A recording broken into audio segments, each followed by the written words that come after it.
વિધાનસભા બજેટને લઈ રાજ્ય સરકારે બનાવી કમિટી નાણામંત્રીનું બજેટ ભાષણ તૈયાર કરવા કમિટી બનાવાઈ નાણામંત્રી કનુ દેસાઈ મંત્રી ઋષિકેશ પટેલ રાઘવજી પટેલ કુંવરજી બાવળિયા અને ભાનુબેન બાબરિયાનો સમાવેશ કરવામાં આવ્યો છે 2 ફેબ્રુઆરી નાણામંત્રી વિધાનસભા ગૃહમાં 2024-25ના વર્ષનું બજેટ રજૂ કરશે।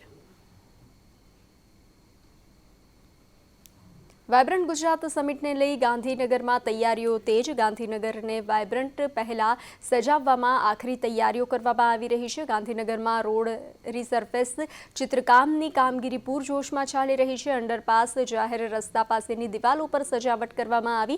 મહાત્મા ગાંધી મંદિરની આસપાસ રોડ પર રીસર્ફેસ કરાયા છે। ઇલેક્ટ્રોનિક સાયકલ શેરિંગ ટ્રક સમયમાં શરૂ થશે।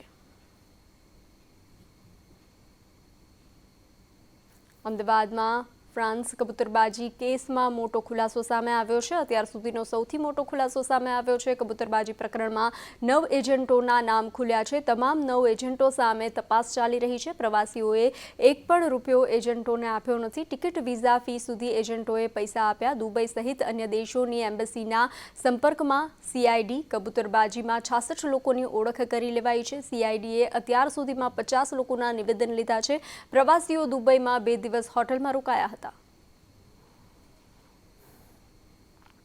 ઉમિયાધામના પ્રમુખ જયરામ પટેલના રાજીનામાની માંગણી સામે આવી છે। નકલી ટોલનાકામાં પુત્રની સંડોવણીને લઈ રાજીનામાની માંગ કરવામાં આવી છે।